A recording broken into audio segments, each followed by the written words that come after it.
Hi, I'm Kevin Hill, and we're here at the San Benito Southern Garden Railroad in Hollister, California. We're doing a repeat layout tour. We did a layout tour here several years ago, and a lot has changed on the railroad since then. So we're going to kind of try to recover everything and take a look at the railroad here. So let's have a look.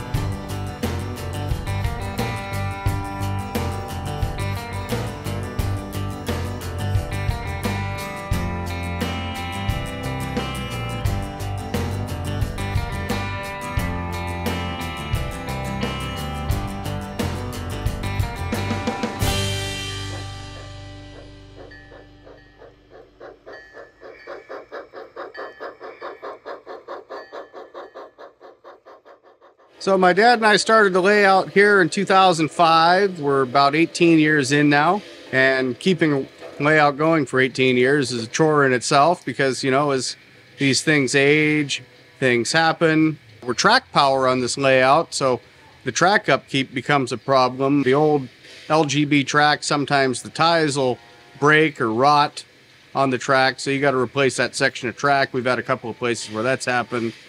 So our railroad has two continuous loops here. The outer loop is basically a big square. Its initial purpose was to be able to operate equipment that was already in the collection that required wider radius curves. So the curves on that loop are the absolute minimum that the larger stuff can take. In the previous video that we did here, I believe we had a SPGS4 running down there. Today we have a little Bachmann Forney. It's a little bit smaller, looks a little bit better going around those curves down there. And today we're running all narrow gauge equipment as opposed to the big standard gauge stuff down there. But again, this railroad is designed for fun. We're not really doing anything prototypical out here, just trying to, you know, have fun, watch some trains go around, and it's not designed for operations or anything like that. So we're here at the town of Penos now. This is at one end of the railroad. We can see the buildings here. There's the Penos Depot, and right in the center of the town is the Walter Elias Disney Memorial Park. That's new since the last time that we visited the railroad here. Playing in the park is the Firehouse 5+2 band. They're on the bandstand there. You can see all the signage on the buildings. This is something else that's new. Previously, for the first about 17 years of the railroad's existence, I had all the signs for the buildings stored on a thumb drive and would print them out on sticker paper every time we were going to show the railroad. And I'd put them out on the buildings, and by the end of the day, they'd be faded and ready to be replaced again. So recently we've got a Cricut machine. I should say my wife got a Cricut machine. And I decided, well, let's see if I can transfer these signs into something that we can cut on the Cricut machine. And I tried that this year and it worked great. These signs were put on several months ago and they're still looking really good. So far, very happy with that. So here in the maintenance facility, we have some guys working on a gondola here that was acquired from a professional railroad videographer. And in typical narrow gauge fashion, the car is up on cribbing to get the truck out from underneath of it. And they didn't have any modern equipment in the narrow gauge in those days. They did, however, have blue flags. Hi, my name is Curtis Hill. I'm Kevin's father. We've had this project now, as Kevin had mentioned earlier, 18 years. We started it as a project to do together. This layout originally was a rose garden. My wife had 37 rose plants in here, but with the purchase of G-Gauge, the roses weren't long for this world. So we started building this. And here we are still. He's grown, married, and it's been a wonderful project for us over the years. It's really kept us close together, which branched off into chasing trains and doing a lot of other fun things that we do in our lives relative to the train industry. We're a little different as far as the plants that we have in this railroad, and a lot of it has to do with the heat that is generated. It's up against the house, so there's a lot of reflective heat.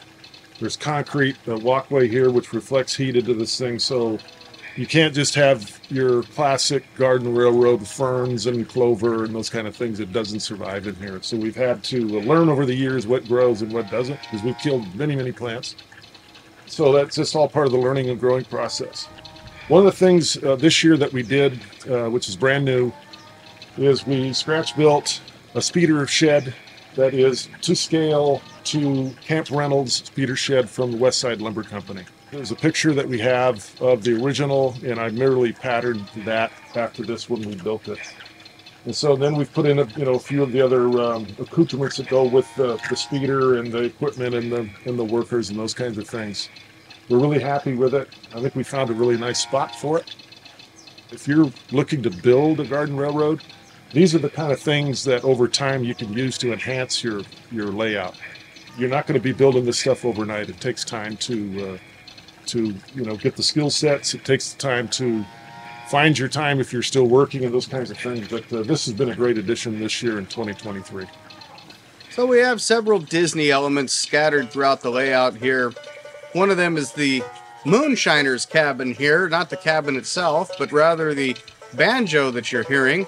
This is the banjo that plays in the bayou sequence of Pirates of the Caribbean at Disneyland as you're floating through the bayou there. And that's the banjo that you would hear at that point. And it plays on a loop here on a CD player, similar to our Firehouse 5+2 jazz band in the park. And the reason that we use the CD player here, we experimented with other technology, soundboards, MP3 players, things like that. But the problem with those things are that they're what I like to call smart technology. And out here, it tends to get very hot. And especially whenever we have our open house, it always ends up being on the hottest day of the year. And these boards would get too hot, and they would know it's too hot, and they would shut themselves down. Well, the CD player is what I like to call dumb technology, and the CD will just spin around and play all day long until it melts. So the cabin itself actually came from a patient of my wife's several years ago when she was working in a nursing home. He had built this little cabin, and we took it and we detailed it, put a different roof on it. It actually has little shingles on it now. And it actually makes a fun project for couples, too. So one of the things that we built here on the Garden Railroad is a water feature, and we call it Dark Creek. We went to Lowe's and we picked up some pond liner. We cut the path of the creek here that we have, laid the pond liner down in there, ran a hose up to the top of the headwaters of the Dark Creek, and then down here at the end, where the water catches, we simply bought a big plastic tub that probably holds 40 gallons of water. We built up a little structure in it to have a filter. There's a submersible pump in there. We've got the wiring running over to a plug on the side of the house that we had an electrician install. And this thing now is probably 13 years old.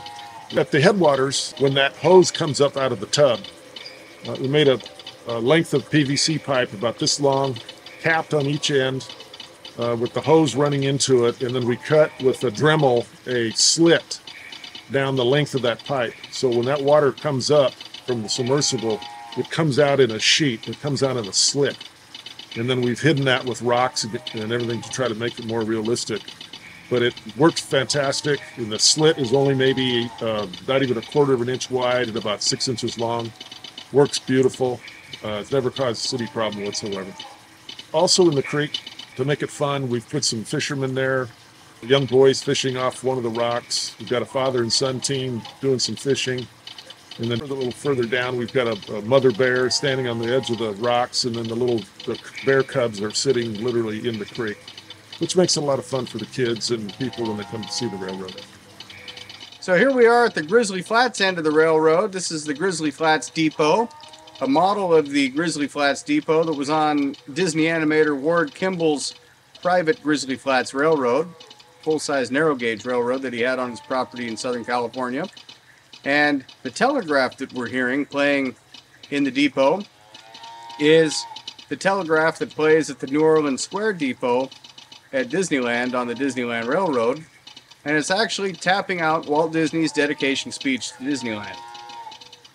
Again, here at the depot, we're producing the sound with a CD player that's on loop, and it plays all day long. So 2 years ago, we put a new feature in the railroad here way down at the narrowest part of San Benito Southern, and we put in a cattle loading yard next to the spur that comes to the far end of the railroad. I scratch built this cattle yard, and what my son and I did was we took a drive out in the country. We found some cattle loading ramps, took pictures of them to get some idea on what the makeup was of those things. Came back, we bought the wood. These are to scale pieces of dried lumber. Built those using baseboard nail guns, was holding it together. The feature includes the actual area where you load the cattle, and then next to is kind of a staging area, and we have a lean-to there with some hay bales. Those hay bales you can get at Michael's. Those are available there as a decorative item, and we use them really well here. It works out good. The water troughs are simply dessert bowls that have been painted with some gray grit to make them look like they're made out of stone. And on show days, we fill them with water. The aero motor fan you can buy online, those are available. That's all to scale. We also scratch built the water tank. Kevin built that, aged it, and it's worked out really well. Get the little cowboys online. Then you can set up some things around it. We've got an old school truck with like a foreman standing here, watching the operation. The sound of the cattle mooing is simply a CD player that's sitting off in the tree to the right with a line running, a speaker running, and a backup battery inside the cattle car. And that's the sound that you hear in the background at this feature. And it's been a lot of fun. Kids really love it. One of the things that we found out moving through the years and putting together the San Benito Southern is, and this is something to remember for you folks that are new to the garden railroading, don't be afraid to scratch build something.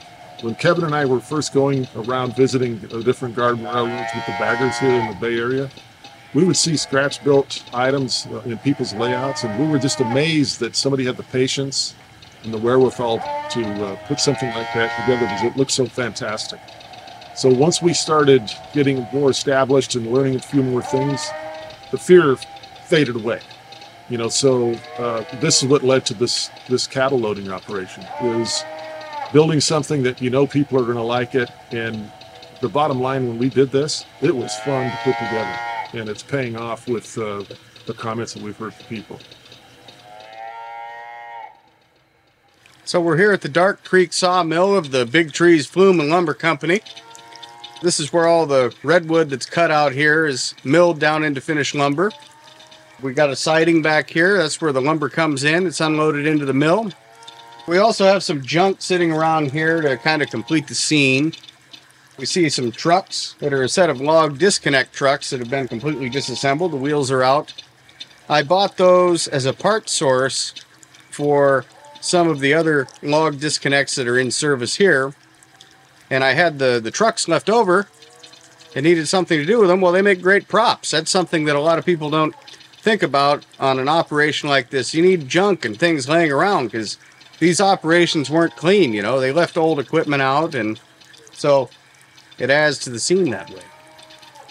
The slash burner that is adjacent to the mill building was built from the chimney for a hot water heater and a strainer as the actual spark arrestor element of the slash burner. So that's something that I thought up at probably about 2 o'clock in the morning, and I says, I think that'll work.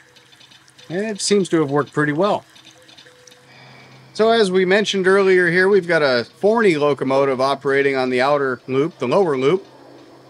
This is the Bachmann Forney, and it's got a Tsunami 2 decoder in it. 2 of the engines that are operating today have Tsunami 2s, and they work really well for us out here.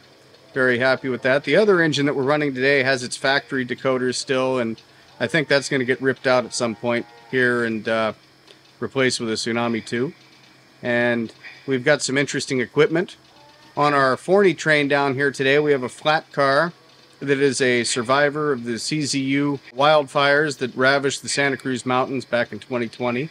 Interesting thing about that car, when I got it, it came from a coworker of mine whose home was just destroyed in the fire.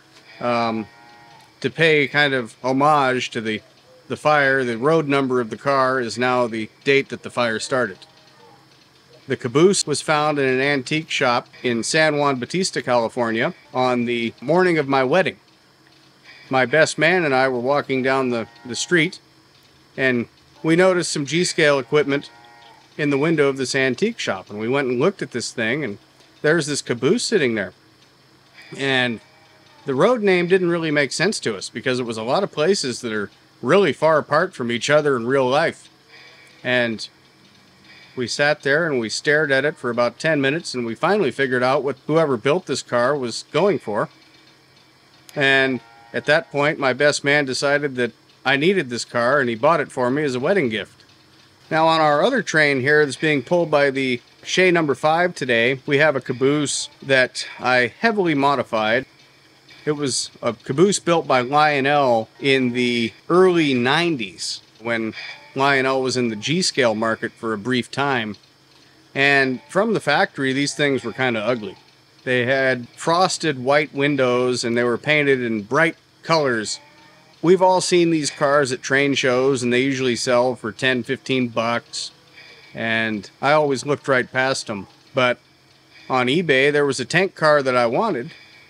And as part of the package deal, it came with one of these cabooses, and I was going to throw it away. And then I looked at it and I said, well, I think we might be able to do something with this.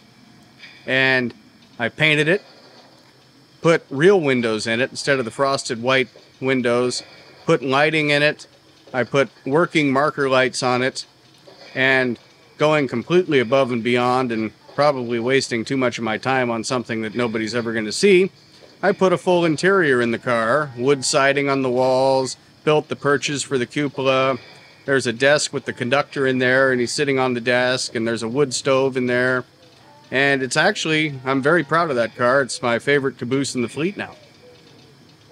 So as I mentioned, we use DCC as a control system here on the layout. We're using Digitrax as the command station and JMRI to control the layout. So we have the loco buffer, which is the interface between the Digitrax command station and the computer that's running JMRI. Something interesting that we found with the loco buffer is that the latest version of the firmware for the loco buffer does not talk to the latest edition of the Mac operating system. At the time we were using a MacBook Pro to run the layout, and then we updated the software on it, and then all of a sudden nothing worked. So luckily I had this iMac here that hasn't been updated in years, and it's still running the old operating system, so that's how we run the layout currently until they update the firmware for the loco buffer, and then we can bring the laptop back out here and be a little bit more space conscious. Now we're also using Y-Throttle. It's a smartphone application that allows us to use our smartphones as the throttles to operate the trains.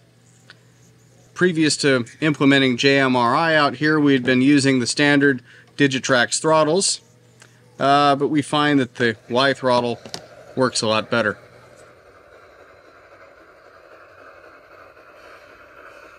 So as mentioned here, the railroad is a continuous loop operation, really designed to just sit back and watch trains run. There are a few sidings and runarounds and things like that, and believe me, when friends come over here that are into operations, they try to think of any possible way to switch out a train on this railroad. Myself, I actually work for the railroad, so when I come home to run trains, I don't want to do that because that's work to me. I just want to sit back and watch the trains run. So, and that goes both ways. I know people that work for the railroad that are into model railroading that really love operations, and I know people like me that absolutely hate it. So it's just whatever you're into. This is designed to have fun and just sit back and watch trains, and it's really good for that.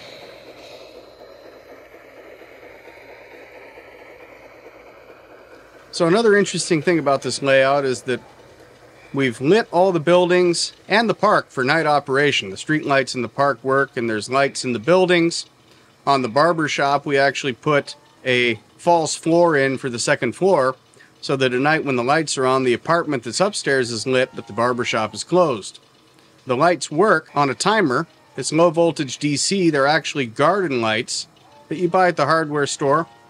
And we took the whole body of the light off, but saved the shade, cut the shade in half, and we glued it up into the roof of the building. So that diffuses the light, and it helps to light the whole building, but it's not too bright. And it works really well.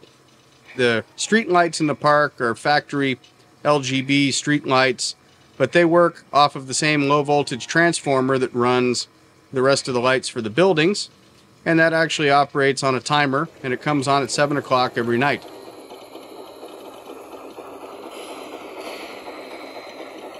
So we hope you've enjoyed this updated look into the San Benito Southern Railroad. If you'd like to see what it looked like several years ago, I'd definitely recommend checking out the first layout tour that we did on this railroad. And you'll see how much has really changed here.